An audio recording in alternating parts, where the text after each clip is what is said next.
अस्सलाम वालेकुम। आज की इस वीडियो में हम एआई एजेंट इन पाइथन के लिए एक और बच्चे का कोड एक्सप्लेन करेंगे जिसका नेम है फैज़ान। तो सबसे पहले आपने अपना इस फोल्डर को वीएस कोड के अंदर ओपन कर लेना है। ठीक है, आपका ये जो प्रोजेक्ट बना है फ्लास्क फ्रेमवर्क के ऊपर बना है। ठीक है, इसके लिए आपका जैम सर्वर कनेक्ट होना ज़रूरी है। डेटाबेस वगैरह किस तरह से इंपोर्ट किया जाता है वो हमने पिछली वीडियोज़ के अंदर बताया हुआ है। वो सारी चीज़ें कनेक्टेड होना ज़रूरी है। आपकी जो मेन फाइल है वो app.py की फ़ाइल है और टेम्पलेट के अंदर ये वाली फाइल्स हैं आपकी। ठीक है, आपने app.py की फ़ाइल को रन करवाना है। यहाँ से हम इसको रन करवाते हैं। तो आपके पास पहले तो एरर आएगा। जब आप सारे एरर सॉल्व करवा लेंगे हमसे तो आपके पास ये लिंक आ जाएगा। आपने इस लिंक को कॉपी करना है, Ctrl+C, और यहाँ पे जाके पेस्ट कर लेना है। ठीक है, ब्राउज़र के अंदर, दो ब्राउज़र के अंदर आपने इसको पेस्ट करना है। तो हम दो ब्राउज़र्स के अंदर इसको पेस्ट करते हैं। एक ब्राउज़र के अंदर आपने एडमिन को लॉगिन करना है। एडमिन का जो यूज़र नेम होगा वो एडमिन होगा। पासवर्ड भी आपके पास एडमिन ही है। ठीक है, ये एडमिन का डैशबोर्ड आपके पास आ जाएगा। सबसे पहले आपने यहाँ से जिस तरह पिछली वीडियोस के अंदर था सिनेरियो सेम ही रहेगा। यहाँ से आपने एक नॉलेज बेस वाली फ़ाइल को अपलोड करना है। ये अपलोड हो जाएगी और यहाँ पे डिफ़ॉल्ट रिस्पांस भी आपने चेंज करना है। जैसे हम एरर मैसेज न्यू अपडेटेड, ये कोई भी आप अपनी तरफ से रख सकते हैं। ठीक है, इसको अपडेट कर दें। यहाँ पे एडमिन सारी की सारी फाइल्स को देख सकता है, जितनी भी फाइल्स आपकी यहाँ से पहले से अपलोडेड होंगी। दूसरा आपका यूज़र पैनल आएगा। यहाँ से आप यूज़र पैनल में से कोई भी क्वेरी परफॉर्म कर सकते हैं। जैसे कि व्हाट इज़ पाइथन का एक क्वेश्चन है हमारे पास, सर्च करते हैं हम इसको। अगर तो इसका कोई आंसर आपके पास आ जाएगा तो यहाँ पे वो कहते हैं the uploaded file is not the correct format in it has question and answer columns। ठीक है, तो यहाँ पे कौन सी अपलोडेड फाइल्स का वो कह रहा है, इसको हम देख लेते हैं। क्योंकि आपके पास हमने पहले ही बताया कि जो एक्सेल की फ़ाइल्स को आपने क्रिएट करना है वो एक्सेल की फ़ाइल्स आपके क्वेश्चन और आंसर की फॉर्मेट के अंदर होनी चाहिए। ठीक है, तो अभी ये आप जाएं, स्टैटिक के अंदर आपकी ये नॉलेज बेस है और यहाँ पे जो अपलोडेड फाइल्स हैं आपकी, ये डमी नो हमने ये अपलोड की है। क्वेश्चन और आंसर का आपके पास ये चीज़ आ गई और यहाँ पे आपकी बेस वाली एक फ़ाइल पड़ी हुई है। इसका भी आपका ये देखिए क्वेश्चन और आंसर कुछ इस तरह से है। आपने यहाँ पे हम देख लेते हैं क्वेश्चन और आंसर किस तरह से लिखे हुए हैं।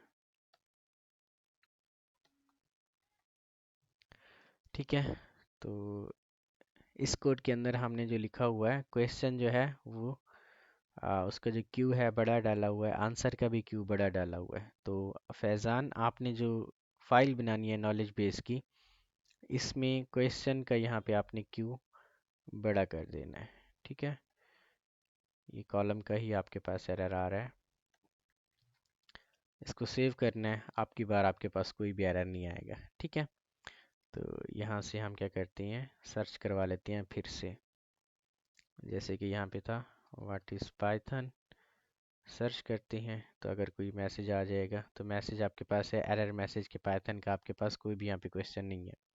अभी जो हमने फ़ाइल अपलोड की है वो वाली फ़ाइल, इसके अंदर हमारे पास एक ही क्वेश्चन पड़ा हुआ है, व्हाट इज़ योर नेम।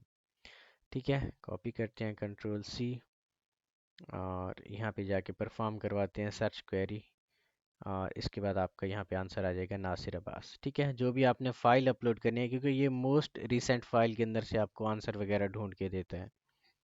ठीक है, तो हम आपके कोड को एक्सप्लेन करते हैं यहाँ पे।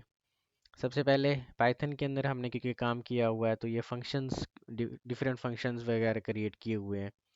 ठीक है, यहाँ से सबसे पहले हमने डेटाबेस को कनेक्ट किया हुआ है अपनी वेबसाइट के अंदर। ठीक है, ऊपर वाला जो कोड है ये डिफरेंट मॉड्यूल्स हैं, जैसे कि फ्लास्क आपके पास एक फ्रेमवर्क है पाइथन के अंदर जिसकी मदद से हम वेब एप्लीकेशन बनाते हैं। ठीक है, इसी तरह नीचे हमने डेटाबेस को कनेक्ट किया हुआ है और एक अपलोड फोल्डर यहाँ पे क्रिएट किया हुआ है जिसके अंदर हमारी ये जो स्टैटिक वाली फाइल्स यानी जो नॉलेज बेस वाली फाइल है वो जाके अपलोड हो रही हैं।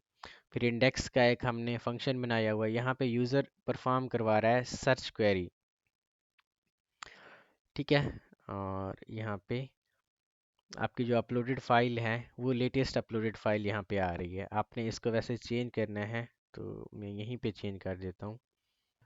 तो यहाँ पे कोड को हमने अपडेट किया है। सबसे पहले तो यहाँ पे अगर आपने वीडियो को पीछे किया हो तो यहाँ पे हमने एक क्वेरी लगाई थी कि सिलेक्ट करो फाइल पाथ नॉलेज बेस के अंदर से, यानी वो वाली फाइल सिलेक्ट करो जो मोस्ट रिसेंट हो।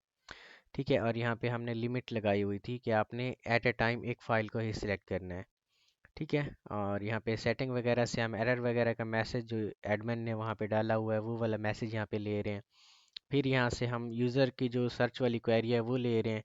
अगर तो सर्च वाली क्वेरी अपना सर्च वाली क्वेरी लेने के बाद हम क्या करते हैं, अपनी नॉलेज बेस के अंदर सारी की सारी फाइल्स को, जितनी भी फाइल्स होती हैं उनको हम pd dot read excel, pd आपके पास ये पांडास लाइब्रेरी होती है जिसकी मदद से हम फाइल्स वगैरह को रीड करते हैं, एक्सेल की फाइल को।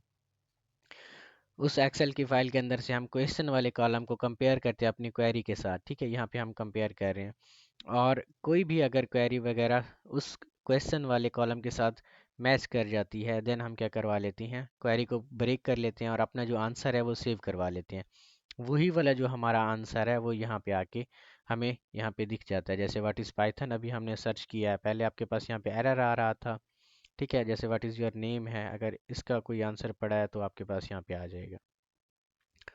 ठीक है, नीचे हमने एक और फंक्शन बनाया हुआ है, लॉगिन का फंक्शन है, जिसमें एडमिन का लॉगिन यहाँ पे परफॉर्म करवाया हुआ है। वो भी बिल्कुल वैसे ही है जैसे हमने पहली वीडियो के अंदर देखा था। सिलेक्ट क्वेरी की मदद से हम एडमिन का यूज़र नेम और पासवर्ड मैच करवा रहे हैं। अगर आपका यूज़र नेम और पासवर्ड मैच हो गया तो यहाँ पे एडमिन लॉगिन हो जाता है, अदरवाइज एडमिन को एरर यहाँ पे दे सकते हैं हम। ठीक है, बाकी नीचे वाला जो जितना भी सारे का सारा कोड है वो हमने फ्लास्क का जो क्रड ऑपरेशन है, अगर आपने वीडियोस वगैरह को जो वाइवा के पॉइंट ऑफ व्यू से हमने आपको प्ले लिस्ट दी थी पाइथन की, उसको अगर आपने सीखा हो तो उसमें क्रड ऑपरेशन सिखाया हुआ है। बिल्कुल वैसा ही है कि एडमिन कैसे लॉगिन करता है, इंसर्ट किस तरह से करता है किसी फाइल को, उसके लिए कौन सी क्वेरी वगैरह यूज़ करती हैं, अपडेट किस तरह से हो रही हैं, चीज़ें रीड किस तरह से हो रही हैं। ठीक है, आपने ऐप डॉट पी वाई की पूरी फाइल को एक्सप्लेनेशन सीखनी है। इसके अलावा आपकी ये जो एच टी एम एल की फाइल्स हैं टेम्पलेट वाले फोल्डर के अंदर, ये एच टी एम एल की सिंपल कोडिंग के अंदर लिखी हुई है। ठीक है, इन फाइल को भी एक्सप्लेन करना आपके पास आना चाहिए। बाकी अगर आपके पास कोई एरर वगैरह आता है तो आप हमसे व्हाट्सएप पे कांटेक्ट कर सकती हैं।